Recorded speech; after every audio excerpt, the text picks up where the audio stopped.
Okay. Hello, and welcome to today's webinar titled From Planning to Practice, Advancing Adaptation Implementation in Canada's Natural Resource Sectors. This is the second webinar in the Advancing Adaptation Implementation webinar series. Today's session is focused on the forestry sector. My name is Suzanne Seeling. I'm with the Climate Risk Institute, and I'll be the facilitator for today's webinar.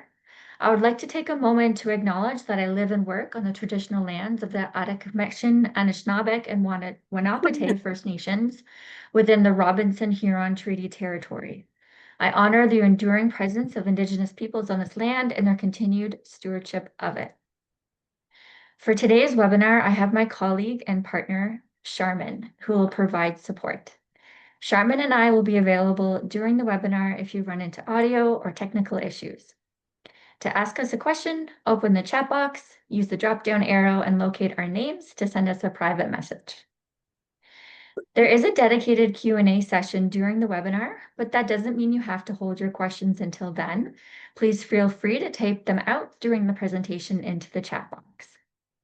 We are recording the webinar today, and we will be sending out a link to everyone who has registered, along with a copy of the presentation slides. For those of you who are less familiar with us, the Climate Risk Institute is a nonprofit, academically affiliated organization. Our team delivers services focused on advancing practice in areas of climate change risk assessment, adaptation planning, policy evaluation, resiliency, and more.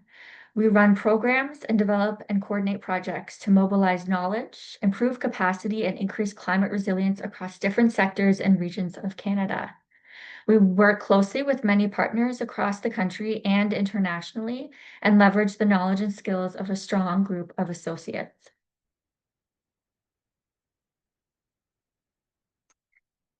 The purpose of today's webinar is to understand what's driving, enabling, or holding back progress from adaptation, planning, to practical implementation in the forestry sector.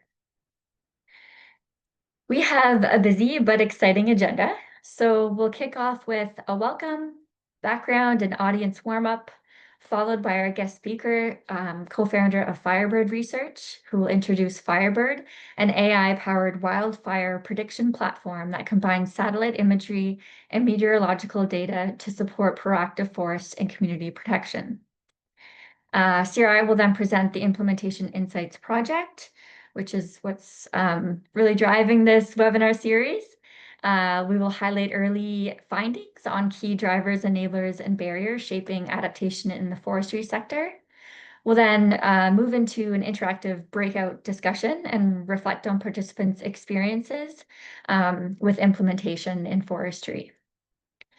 So without further ado, let's get started. Okay, so before diving into today's presentation, let's set the stage by clarifying what we mean by climate change implementation and why this phase is critical for strengthening climate resilience in forestry. Climate change adaptation implementation is the step where planning turns into action, putting strategies on the ground to reduce risks and build resilience. It's part of a continuous cycle called the adaptation planning process or cycle, which starts with understanding impacts, moving to planning a response, followed by implementing the solutions and learning from the experience. While Canada has made strong progress in assessing risks and developing plans, implementation is still lagging, and many strategies remain on paper, with limited resources and coordination to bring them fully to life. Now let's talk about the distinction between planning and implementation phases of the process. As briefly mentioned in the previous slide, adaptation planning aims to understand what needs to change and why before investing in on-the-ground measures. Typical activities you may see in the planning phase would be conducting a climate vulnerability and risk assessment for forests and forest-dependent communities, integrating climate projections into forest management plans and policies, or even engaging stakeholders, Indigenous governments, forest managers, and industry in co-developing adaptation pathways. Whereas adaptation Implementation, or not whereas, perhaps complementary, involves moving from strategy to practice. You're actually doing the adaptation work. And typical activities in the forestry sector may be modifying silviculture practices, adjusting harvest schedules and road design to account for increased wildfire or flood risks, restoring degraded forest landscapes to improve resilience. And some Canadian examples may be assisted migration trials that are taking place in British Columbia and Alberta, where foresters are planting seed sources from warmer regions to prepare forests for future climates.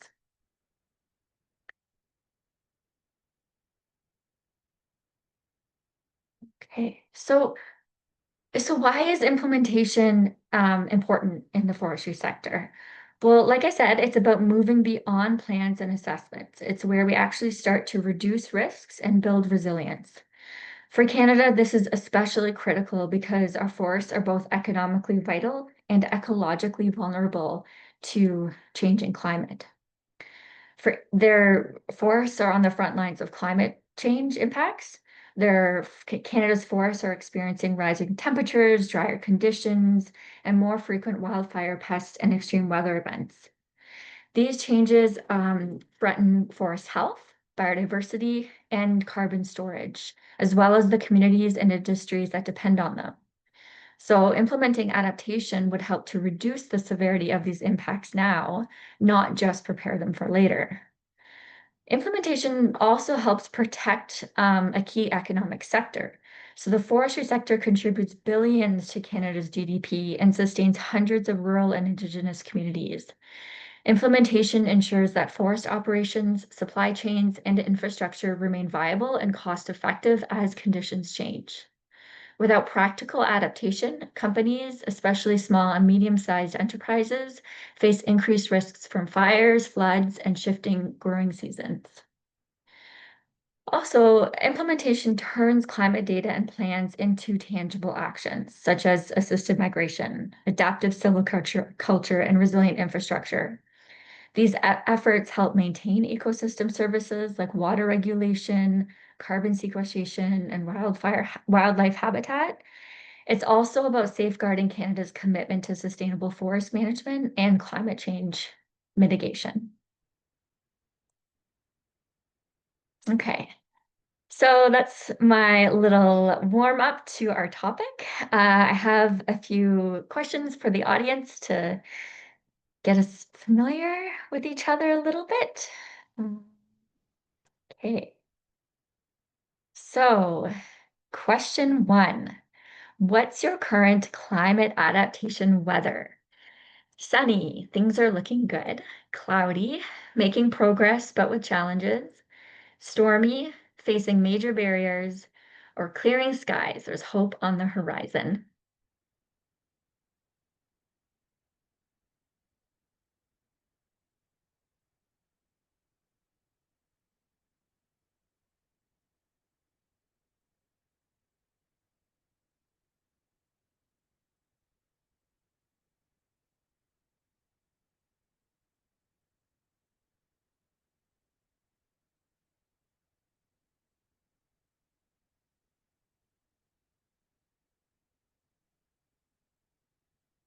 Ten more seconds.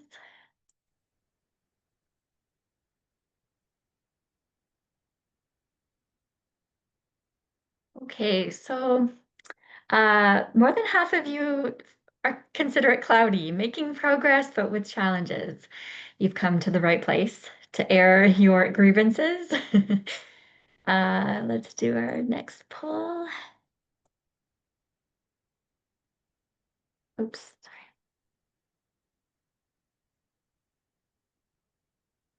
What motivates you most to work on climate adaptation? Uh, Passion for forest and ecosystems, responsibility for future generations, science and evidence, community and collaboration, or funding and policy drivers. Recognizing it might be a number of these, a combination of these, but pick the one that jumps out to you.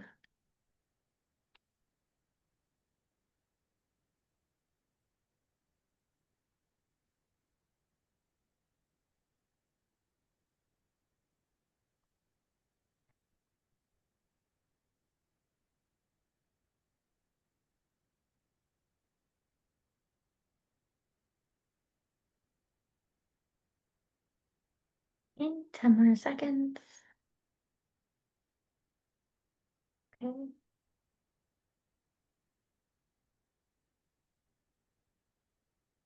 So almost half of you feel it's a responsibility for future generations, followed by science and evidence, community and collaboration, and passion for forests and ecosystems.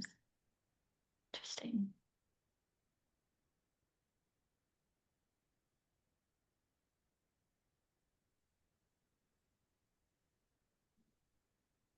If barriers to adaptation were forest creatures, which one would you be battling?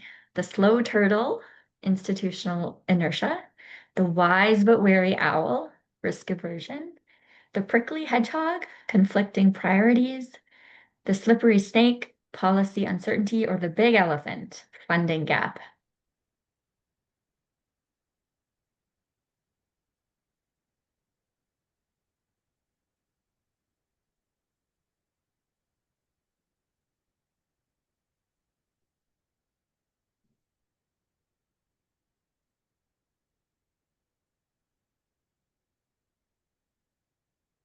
Hmm.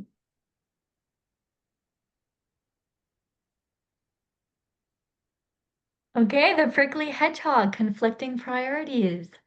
Very interesting. Followed by the big elephant, so funding gap, yes, and the slow turtle, institutional inertia. And there was a tie for the wary owl and the slippery snake. Wonderful.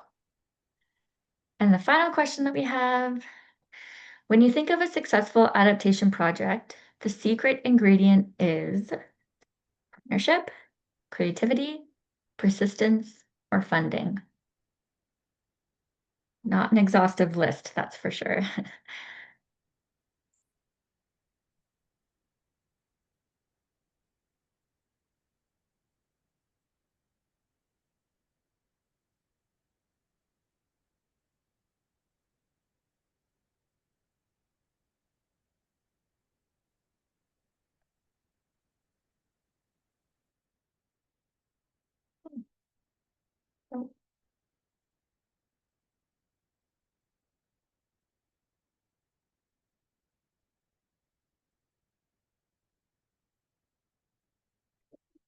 So persistence and partnership came in equally, followed by funding and then creativity.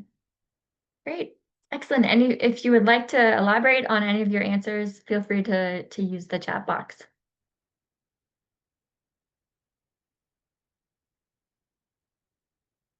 Okay. Okay, excellent. So it's now my pleasure to introduce our guest speaker, Teodora, a fourth-year applied mathematics student at the University of Waterloo. As one of four co-founders of Firebird Research, Teodora uses her background in machine learning, image processing, and data science to help advance wildfire activity research. Without further ado, I'll pass it over to you, Teodora. Great. Hi, everyone. Thanks so much, Suzanne, for having me. I'm trying to share my screen. Just give me a moment. There. What can we see? Okay, perfect. I think that's good. Okay, so hello, I'm coming to you from Firebird Research. We're a team of students from the University of Waterloo. Um, Generally, we focus a little less on forestry in particular, but obviously wildfires are important to forests, so that is why we're here today. Wildfires are out of control and are the most economically significant Canadian natural disaster. Climate change, increasing temperatures, kind of this change to our meteorological state is creating this vicious feedback loop. And a lot of the current solutions or current approaches to handling wildfires are reactive and not predictive. So let's say in the utility sphere, they will put significantly more emphasis on handling things after they've already happened, as opposed to putting in measures ahead of time to kind of prevent the damages that will be caused by these wildfires. I will say my background is a little bit more technical. I work on the data science side, but we're going to do our best at this today. So by the numbers, 44% of all Canadian forest hectares burned since 2012 occurred in 2023 to 2024. There's been $3.5 billion of Canadian economic impact in those 2 years, and 250,000 plus people evacuated due to these wildfires in those 2 years. So obviously we can see just the impact of these wildfires. I think the numbers for the causes in the breakdowns in 2023 were 25% resident/recreation, 11% incendiary, so arson, not limited to arson, but mostly arson. Infrastructure related was 12% and 35% was lightning. But overall, it's about 65% human caused, with the remainder being weather. Cool. So this is a little bit about our team. We're 3 science business students and who have all kind of specialized in different areas. So Dante's biochemistry, Ibrahim's in computer science, Jay's in physics, and I'm in applied math. This kind of gives us a really good breadth to really tackle kind of as many areas as possible in our small team. And we're located at the University of Waterloo. Our solution is AI-powered predictive wildfire intelligence. We want to provide actionable insights for this proactive decision-making that I've been talking about. Our model empowers agencies and at-risk industries to minimize the damage, protect their communities, and reduce the carbon emissions across Canada through our superior early warning and risk mapping technology. So our product, excuse me,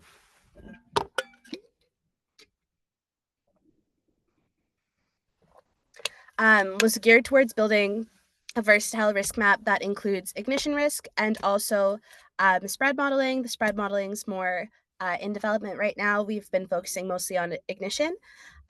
We use several advanced deep learning methodologies to create these adaptable predictions. We can range anywhere from 1 to 5 day prediction horizon, so we can get you anywhere between the ignition risk for just tomorrow up to, let's say, a week from now, 10 days from now, 2 weeks from now, up to an entire season in some cases.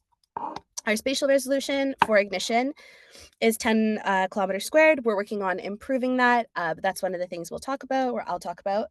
And then we also wanted to make sure that we had an intuitive, user-friendly interface that is super accessible and understandable for people that are using our tools. Our target demographics, mostly these second 2, we've moved away from individuals. Maybe we'll come back to it. For the most part, we've been focusing on private corporations, so insurance, construction, forestry, oil and gas, utilities, parks, things like that. Parks are not private, but yeah. And then also the government, federal, provincial, municipal, in general, yeah. So these are kind of 4 really vague, or this is the overview of our 4 kind of biggest barriers to implementation, at least for the technology on our side. And I'll explain on them. One being, the first one being compute power. Storing the amount of data that we have takes a lot of memory, period. Building the models that we have, we need graphics cards to run our models that have enough memory, or using distributed training to kind of try to get around that problem. But the hardware at this time, it's just such significant amounts of compute power, especially for spread models when you need them to be super fine grained and detailed, especially in spatial and time resolution. Incomplete data, depending on where you look, you're going to have different sources for your data. They're going to have different resolutions. They're going to be maybe more sparse. Maybe there's more missing data in some areas of the country. We've really worked hard to, going back to the first point, we're working on kind of mitigating this compute power problem as a whole by building models that are more efficient. So your general spread models that are based on physics and like kind of these first principles will be super, super resource intensive. in order to do the calculations. Our models strive to use different data to kind of create a surrogate model that will achieve the same outcomes without using this intensive of compute as well, to make them easier to run and more accessible to run. This incomplete data, what we're working to fix this is we've shifted to satellite for the most part. Satellite and meteorological data combined with also some human activity data. We have 87 parameters, I believe, at this time that we've been able to pretty consistently locate throughout all of Canada, which kind of fixes this data assimilation issue where, let's say, the provinces don't all consistently track lightning or consistently track these other variables. And so we've been striving to kind of address this sparsity with that. Explainability is a really big factor for our partners and our customers. People that are working with wildfires have a lot of really good intuitive understanding of how wildfire activity of how of sorry, one moment. They have very good intuition around wildfire activity. So when our models tell them this area is of high risk, we want to be able to explain what in our models is pointing to that, especially as they're this complicated. With the 87 parameters, it kind of like can feel like a lot. But right now, a lot of the existing tools are either physics-based, which again have the compute power problem, or they're just based off of these, like let's say, the Canadian forest fire danger rating system is from the 70s, I believe, and it is quite good, but it is based on these meteorological factors that, yeah, that wildfire experts have really, really expert knowledge in. And then evaluation metrics, obviously, there's no like real consistent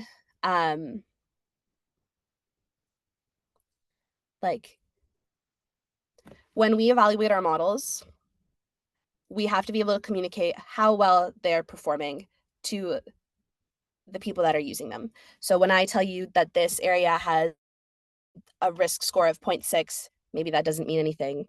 And we are we want to help figure out a more like uniform method of evaluating models so that we know and have a more consistent basis for understanding like how things compare.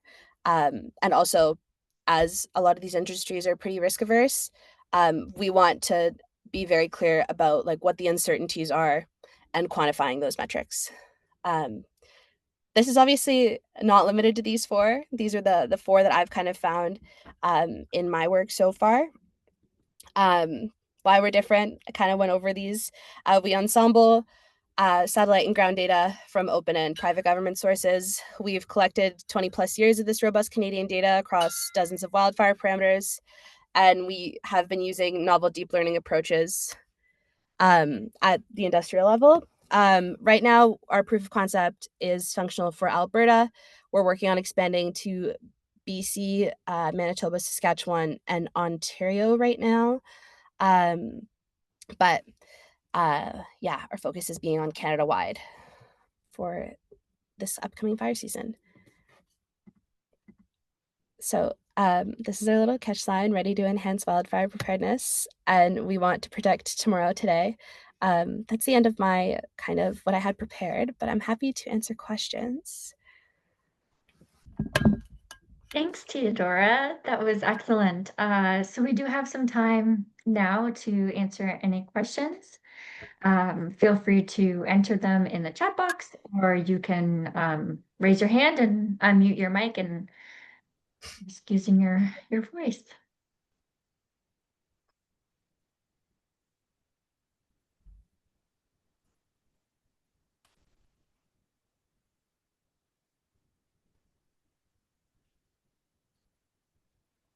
And if anyone does think of questions at a later time, perhaps I'll get you to put your email or your contact information in the chat box and folks can take it down. Yeah, and if anyone thinks of any questions down the line, if they're especially if they're for us specifically, you're welcome to send me an email. I can share it in the chat. Great. Bum, bum. So Patricia's asking that you mentioned Canada-wide by next season, and does that include Atlantic Canada? Um, the answer is we are going to try. We have I know that I've been personally working on kind of like the more western provinces for right now, and pulling all the data for those. And my next step is Atlantic Canada. I do have faith that we'll be able to do it. My biggest kind of worry, they're a little smaller. So when our spatial resolution is like 10 kilometers squared, we don't have as much like, yeah, I worry it might not be fine grained enough, but yeah. Okay. And Michelle is asking if you could provide some examples of the 47 perimeters that the model uses. Yep, just give me one moment. So I can tell you our six kind of, or four, yeah, six kind of general categories are weather, vegetation, human activity, soil, seasonal factors, and lightning. So things like precipitation, atmospheric dryness, temperature, um, water sums, humidity, that stuff goes under weather. We'll use different vegetation maps that we find. Human activity, so where are highways, where are power lines, where are railroads, lightning, including strike counts, multiplicities, seasonal, is it fire season, is it not season, and then soil makeup, things like that. Cool. Thanks. And Mike's asking, how do the Firebird fire behavior predictions compare to some of the CFS tools that are currently available online to predict climate change impacts on fire, weather, and behavior? So I think our prediction horizons are one. I think we have longer prediction horizons for now, and they're more adaptable. We can kind of, depending on what you're looking for, we can change those and train different kinds of models. Excuse me. We're also working on in the future. We'd like to provide better resolution, spatially, and yeah, that's and kind of I find a lot of the models. I don't know for CFS off the top of my head, but I know in general when I've been researching and reading papers and other researchers' work, that it's like you can only pick so many factors and there's always something left out of the model. Like when you're doing mathematical modeling, something's always like you have to be specific. So we're trying to combine these approaches into one more cohesive platform. And Michelle is just asking if forestry operations are part of the perimeters. Parameters. So Parameters. Sorry. I think right now the way we're working is we're able to train a model with these kind of baseline parameters so we have an understanding. We can it's more transferable. So like let's say we'll train one model for just Alberta, and then we'll train another model with the same parameters but for let's say BC, and then we'd be able to use these forestry parameters or any like specific inputs that we're able to find to kind of fine tune these models to make them more specific for those areas where that's important. Super. Great. Okay. Thank you so much. Once again, if you have any more. Oh, sorry, one more question. We have time for one more. Can you elaborate on the human activities that cause these wildfires? Did you mention human cause is 65%? Yeah. So let's say things like campfires will get out of control here and there. There's incendiary, but that's not a super common cause. There's things that are infrastructure related. So let's say down to power lines, I think, or agriculture. Those also fall into human caused. Things like that. It's usually smaller fires that will get out of control if they're human caused or just stay small.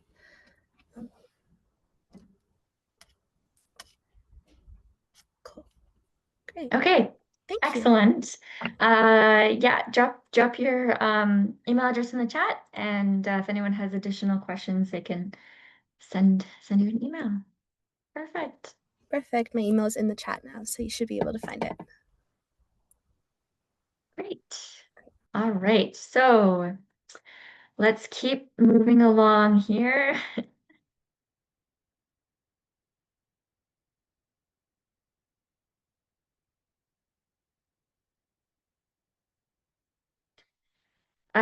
So switching gears back to why we're here. We have received support through Natural Resource Canada's Climate Change Adaptation Program to support this project called Implementation Insights. CRI is leading it, and it focuses on advancing climate adaptation implementation in Canada's natural resource sectors. Specifically, forestry, energy, and mining is the focus. And really, we set out to ask what is driving and what is hindering action. What are the motivations, the supports, and also the barriers that decision makers and practitioners experience when moving from planning to implementation? Our goal is to turn insights into practical tools that help close this persistent gap between knowing what needs to be done and actually doing it. And to do that, we're developing sector-specific knowledge products, things like guidance documents, case studies, hoping to get a little more creative than that, but that work will happen next year. And all of those supports are designed to help practitioners with their adaptation efforts. And so that's the project. The project runs from 2024 to the end of 2026. And some key project activities. So we at the project onset, we set out to develop a national framework and catalog that would define and categorize the adaptation drivers, enablers, and barriers, or we call them DEBs for short, in the three focus sectors. And then we compiled examples from forestry, energy, and mining to identify recurring DEBs in practice. We're currently in the process of engaging with sectors and those case study proponents and authors to confirm and refine what we pulled out of those case studies and what we're considering to be drivers, enablers, and barriers. Some of you might have had an opportunity to review a case study for us, and we thank you. And another key activity is launching a cross-sector online community peer learning group. We hope that this will sustain collaboration after the project ends. I have another slide on that to tell you more. We will be continuing to conduct practitioner engagement, such as this webinar series, and hosting other, sharing learning sessions to foster mutual learning. And then in the final year of the project, we will summarize everything we found, all the key findings and strategies, and try to put it all together and identify some recommendations and potentially some implementation pathways for the sectors.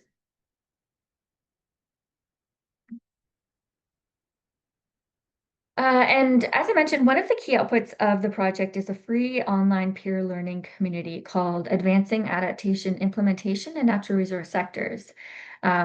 This is designed to bring professionals and practitioners working across all natural resource sectors. So this is not just forestry, mining, and energy. It's open to all natural resource sectors as a space for you to come online and share resources and information, interact.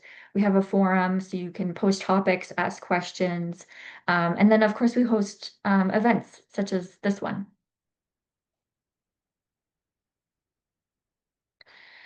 And now I'd like to provide a little bit more detail into how we developed that DEBS catalog. So we set out by developing it in the first year, and we started by developing a framework to categorize and define them.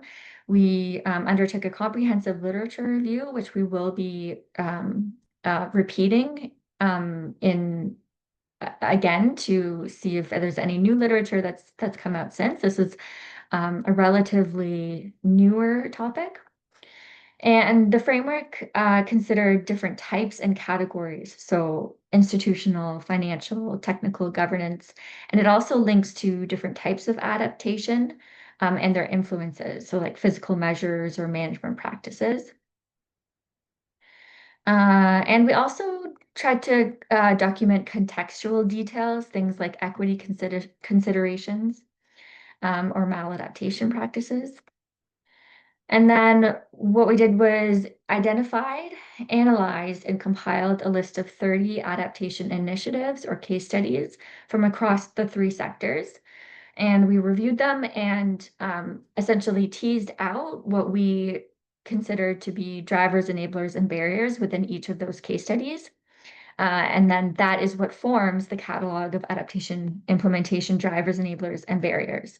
And we really consider it to be a foundational reference tool that we'll make available to users at the end of the project. Just gonna check if there are any questions. Okay, okay. So one of our earliest challenges was defining drivers, enablers, and barriers. What do we mean by it? It's relatively undefined in the literature, and we also had to consider, our project goals, and how it's specifically in the context of implementation. So when we talk about drivers, enablers, and barriers, we're really talking about the forces that shape how adaptation moves from plans to actions. Drivers we consider to be the motivators, the factors or pressures that push us to act, like new policies, funding programs, or visible climate impacts. Enablers are the supports that make action possible, things like partnership, knowledge, capacity, or tools. And this is what helps to turn drivers into action. And barriers are the obstacles that get in the way. So lack of resources, unclear mandates, or competing priorities that slow progress. Understanding these helps us see what's working, what's missing, and where we can focus efforts to accelerate implementation. And let's look at some examples that are specific to forestry. So when we think about what's driving, enabling, or holding back implementation, it helps to ground these ideas in real examples. A driver might be something that the increasing frequency of wildfires, a clear signal that motivates forest managers to adopt adaptation measures such as fuel management or diversifying species. An enabler would be what makes those actions possible. So, for instance, having access to funding and technical guidance through a national forest adaptation program would be an enabler there. And a barrier would be what slows things down. So, limited staff capacity, lack of long-term monitoring data, that can all make it harder for managers to plan and evaluate adaptation efforts effectively. So these examples show how different forces interact to shape what actually happens on the ground. Now, often we get lost in our examples of drivers, enablers, and barriers. Well, is it a driver or is it enabler? Is it both? And sometimes the same high level label or category of a driver and enabler will appear the same, but it's really all about the context. So funding, for instance, can be a driver, it can be an enabler. As a driver, funding can motivate or trigger action. An example here would be when new grants or incentives create pressure or opportunity for organizations to move from planning to implementation. So this is, we're acting now because funding is available. As an enabler, funding can support or sustain action. So for example, by providing the resources that are needed to implement a project that was already planned. You may say we can implement this because we have the financial means. That would be an example. So in short, you can think of a driver as the motivation to act, an enabler is the means to act. So funding can play both roles here. It's really the reason and the support that allows it to happen. Okay, so what we're also finding in our results is that drivers can also be barriers on paper at a high level. How can that be, right? So as a driver, a factor is what motivates or pushes adaptation action. This example here might be increasing wildfire risk drives forest managers to implement adaptive fuel treatments. But it's also a barrier because the same factor can simultaneously make action more difficult or too risky. For example, wildfire risk drives adaptation, but also damages infrastructure or consumes staff capacity and limits the ability to act. So on paper, it's the same, but it's really all about the context. So we can see the same condition can both motivate and constrain adaptation. It just depends on the timing, the scale, and the capacity. Okay, so moving on. Let's take a look at our preliminary findings that make up the DEBS catalog. In developing our preliminary list of drivers, we identified 9 key areas spanning 28 distinct types of factors that are pushing adaptation implementation forward across the 3 sectors. So this list is what we consider to be our standard list of drivers that form our catalog, and they were informed by each of the 3 sectors. Some of these are environmental, so increasing frequency of climate hazards and extreme events, they're creating an urgency for action. Others are economic, such as ESG pressures, market competitiveness, and funding opportunities. We're also seeing geographic and operational drivers, for example, location-specific risks or the need to modernize aging infrastructure. And on the policy and governance side, national mandates and accountability frameworks are providing top-down momentum. Together, these drivers show that adaptation isn't motivated by a single factor. It's a mix of pressure, opportunity, and values that are working across sectors. And this slide shows the list of drivers that are in the forestry sector.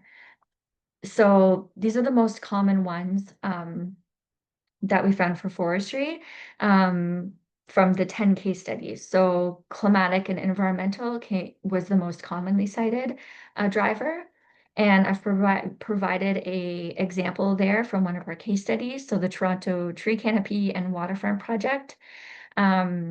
This was an area of economic value and risk, which was also a really frequently cited driver in our case studies. So what happened in this case study was the City of Toronto recognized that there was an economic benefit to invest in preventative measures to mitigate flooding risk. And so they had done some cost benefit analyses, and the investment was anticipated to save over $6 for every $1 spent. And so that was their driver. That's what motivated them, was that economic factor.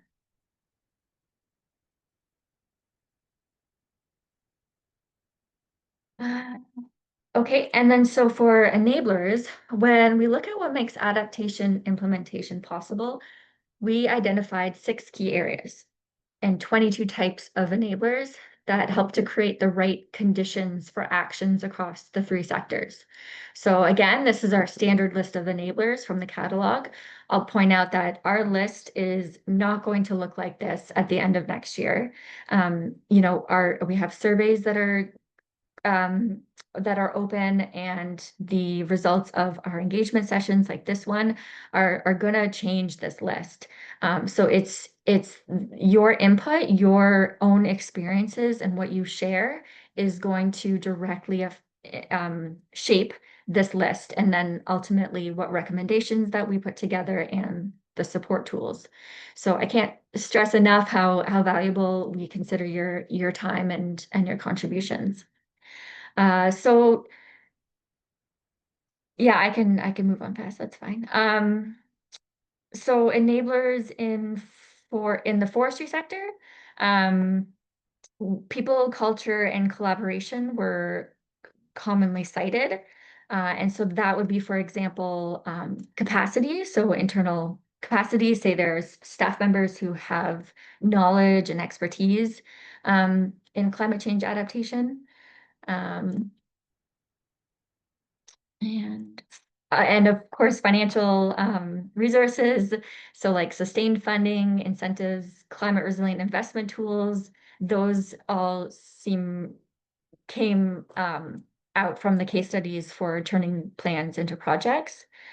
Um, and uh, and also in the forestry sector, we found social and environmental co-benefits. So things like healthy ecosystems or engaged communities. Those were some important and commonly cited um, enablers.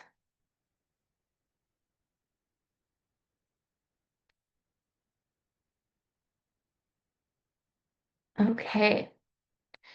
Okay, so what we're going to do now is, first of all, are there any questions? Are there any questions about drivers and enablers? We tried our best to not keep it too technical. It's a lot of content and concepts. But if you do have any questions, please enter them in the chat box. And I will instruct you. So I'm going to put the link to the mural board in the chat box. And you'll be divided into groups. And you'll head into the board, look for your group number. And we have a table of drivers and a table of enablers. And we would like you to discuss as a group whether these resonate with you. You know, are these familiar to you? Do you have experience with them? Does a colleague have experience with them? Have you heard about this in the sector? And then also provide your feedback if you think there are ones that are missing. Um, and any other comments. So you're welcome to self-organize. You can delegate one person to take notes and enter it into the mural, or you can all work independently and add your comments. Um, so I'll post the link to the mural in the chat.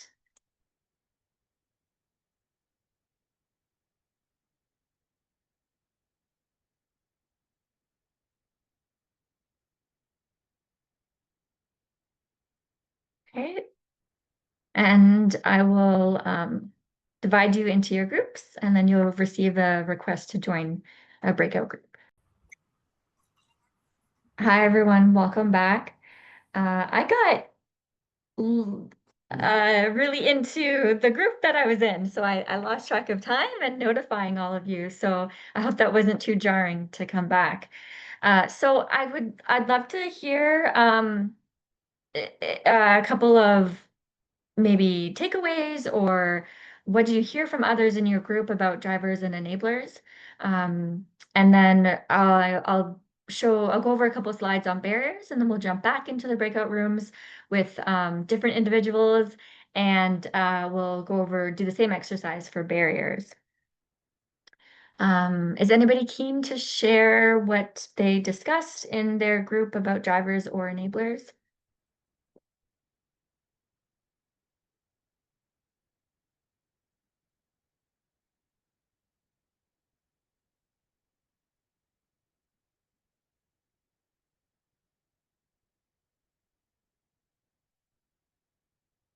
Um, This is an interesting comment in the chat. Why can't we consider that data handling and AI can be a driving cause of wildfire? I certainly think we can. Is there a reason why we can't? Ravi?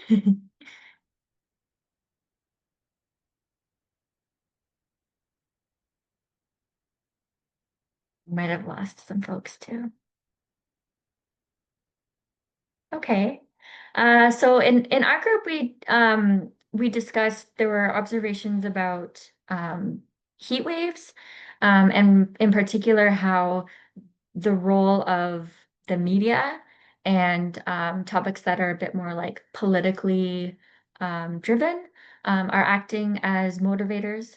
Um, and we also discussed how lack of capacity, internal capacity, is I suppose, barrier.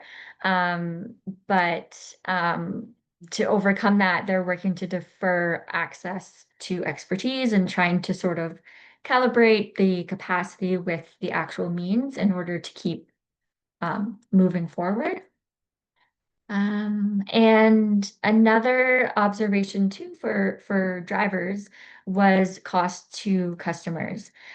So their support for adaptation investments might be there, but they're not willing to pay for it, especially at like a ratepayer level. So really, then it comes down to who's going to pay for adaptation. Are there creative solutions that we can apply to overcome that? Um, okay, let's go over the barrier slide, and then we'll go back into the groups and work on that.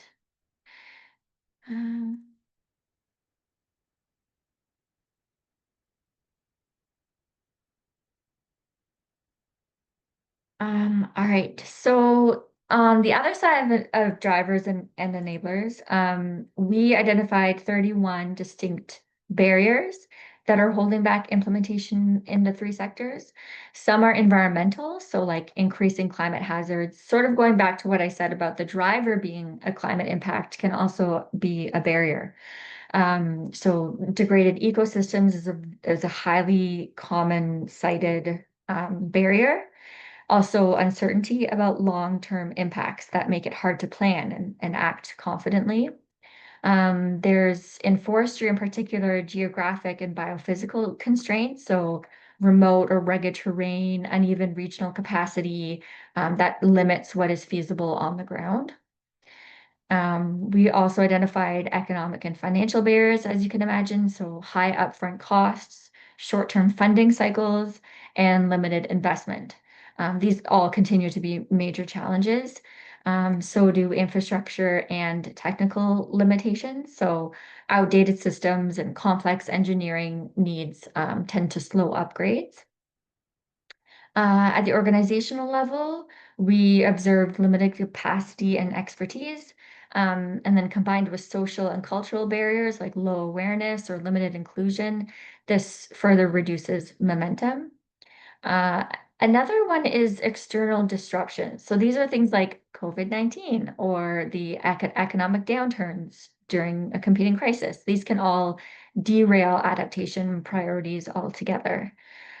So motivation exists, but there still seems to be significant structural and systemic hurdles to moving from plans to on the ground adaptation. Um, and yeah, so let's, because we have about 15 minutes left of the session, let's jump back into our rooms. I will try to float around and help capture notes for some of you.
Great. Welcome back. We do have a few minutes. Does anybody want to share a takeaway or what they heard in their group concerning barriers?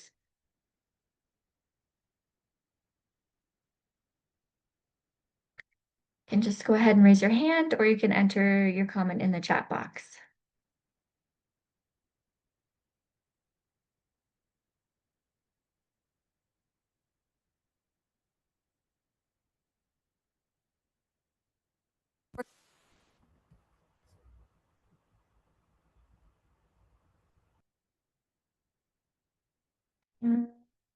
Okay, so Josh says lack of coordination between local, provincial, national governments. Yes.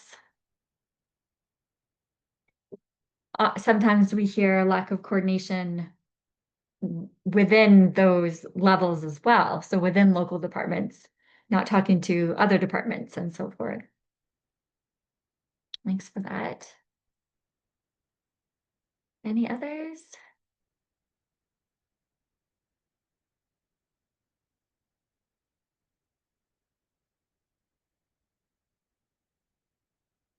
Okay. Okay, well, we can wrap up. So I'll let you know how you can continue to stay involved. We have 2 more webinars coming up in this series. Energy sector focus this Thursday and then mining next week. Um, we will actually, I'll send in an email, a link to our surveys that we have you still have some time to answer if you would like to really take some time to sit down and think about what we went over in this session. The questions are similar. And of course, we'd love to have you join our online peer learning group. So this is hosted by Canadapt, and your free, it's a free account you can create, and there's a lot to explore, not just our group, but it's connected to entire practitioner networks that are sectorally focused. So you could join an energy practitioner network or a forestry practitioner network, and it's a great way to meet and network with other individuals. So we'd love to have you there. Stay tuned, check your inboxes because I will post a link to the recording of this webinar, the presentation slides, and what I just mentioned. Thank you very much for joining us today. We really appreciate all your contributions and participation, and we'll hopefully see you at the next event.